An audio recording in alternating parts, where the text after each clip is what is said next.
ગુજરાતી હિપહોપને વૈશ્વિક ઓળખ અપાવશે Aghori music. Welcome to Gujarat album અને વર્લ્ડ ટૂરની જાહેરાત. ગુજરાતી હિપહોપ અને અર્બન મ્યુઝિક ક્ષેત્રે આગવી ઓળખ બનાવનાર બેન્ડ અઘોરી મ્યુઝિક પોતાના સૌથી મોટા આંતરરાષ્ટ્રીય project welcome to Gujarat album સાથે ગુજરાતી સંગીતને વૈશ્વિક મંચ પર લઈ જવા તૈયાર છે. આલ્બમ લોન્ચની સાથે જ બેન્ડ પોતાની પ્રથમ વર્લ્ડ ટૂરની પણ સત્તાવાર જાહેરાત કરશે. અઘોરી મ્યુઝિકે આ મહિને સંગીત ક્ષેત્રે પોતાના સફળ 10 વર્ષ પૂર્ણ કર્યા છે. વર્ષ 2016થી શરૂ થયેલી સફરમાં બેન્ડે 100થી વધુ ઓરિજિનલ ગીતો આપ્યા છે અને ગુજરાતી હિપહોપને નવી ઓળખ આપી છે. બેન્ડના મુખ્ય કલાકારો ક્રૂઝ, કે દીપ અને હાર્ડ ડી પોતાના ગીતોનું લેખન, સંગીત, ગાયન અને વિડીયો પ્રોડક્શન સ્વયં સંભાળે છે. વેલકમ ટુ ગુજરાત આલ્બમમાં કુલ 14 ગીતો સામેલ છે, જેમાં ગુજરાતની લોક સંસ્કૃતિ, કચ્છની ધરતી, દ્વારકાની આધ્યાત્મિકતા અને આદિવાસી પરંપરાઓને આધુનિક હિપહોપ સાથે રજૂ કરવામાં આવી છે. બેન્ડના જણાવ્યા મુજબ આ આલ્બમ અને વર્લ્ડ ટૂરનો મુખ્ય હેતુ ગુજરાતી ભાષા, સંસ્કૃતિ અને સંગીતને આંતરરાષ્ટ્રીય સ્તરે પહોંચાડવાનો છે. આ પ્રોજેક્ટ ગુજરાતી મ્યુઝિક ઇન્ડસ્ટ્રી માટે એક મહત્વપૂર્ણ માઇલસ્ટોન સાબિત થઈ શકે છે. ગીતોનું ગુજરાતને આવકારતું, આખા દુનિયાને આવકારતું એક આલ્બમ લઈને આવી રહ્યા છે, જેનું નામ છે વેલકમ ટુ ગુજરાત. અને આલ્બમ વિશે કહીશ તો જેમ કવિ કાગબાપુ આપણને કહેતા ગયા છે કે તારા આંગણીએ કોઈ આવે તો એને મીઠો આવકારો આપજો. તો બસ ખાલી ગુજરાતના લોકો માટે આલ્બમ નથી, આખા દેશ માટે છે અને ગ્લોબલ સુધી આપણા ગુજરાતી મ્યુઝિકને લઈ જવાનો આ આલ્બમ થકી પ્રયાસ છે.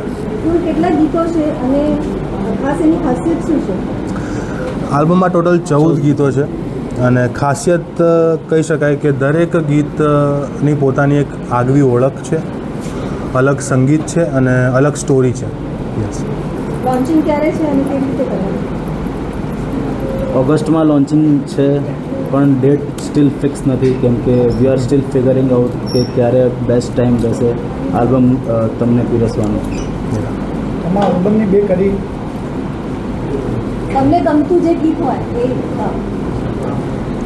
સાથે હોય કૃષ્ણ પછી શેનો પ્રશ્ન શેઠ, સાંભળ્યો લાગે સ્વીટ, બેઠો છે વ્રજમાં ને દરિયાની વચમાં, હોનાની નગરીનો માલિક. સાથે હોય કૃષ્ણ પછી શેનો પ્રશ્ન શેઠ, સાંભળ્યો લાગે સ્વીટ, બેઠો છે વ્રજમાં ને દરિયાની વચમાં, હોનાની નગરીનો માલિક. જ્યારે અમે ચાલુ કર્યું ત્યારે અમારી જોડે પ્લાન હતા કે અમુક આર્ટિસ્ટ એવા હોય કે કંઈ ઇન્સ્ટ્રુમેન્ટ નથી, માઇક નથી તમારી જોડે, કે પછી સાધન નથી, ટેકનોલોજી નથી, પણ અમારી જોડે એવું કશું હતું નહીં. પ્લાન હતા, અમારી જીદ હતી કે અમે મ્યુઝિક કરશું અને આપણા ગુજરાતને રિપ્રેઝેન્ટ કરશું. અને 10 વર્ષ મ્યુઝિક જ્યારે અમે ચાલુ કર્યું ત્યારે એવું કંઈ વિચારી નહોતું ચાલુ કર્યું કે આગળ શું થશે. અઘોરી મ્યુઝિક અમારી એક જીદ કહી શકો તમે સંગીત પ્રત્યેની, વિથ નો બેકગ્રાઉન્ડ કે અમારા પપ્પા મમ્મી કે કોઈ પણ સંગીતમાં હશે એના અમે સંગીત શીખ્યું છે, પણ એક આ જીદ અમારી કહી શકો છો કે અમને અહીંયા સુધી પહોંચાડ્યું છે. અને ઓબ્વિયસલી કે અમારા જે કોઈને ના આ બાદી બોરા ભળના દીકરા બનાવી ટોળા, તો ચોરી નીકળે રાત્રે મને જોવા, અસલ હોવું તો આવો મોરે મોરા.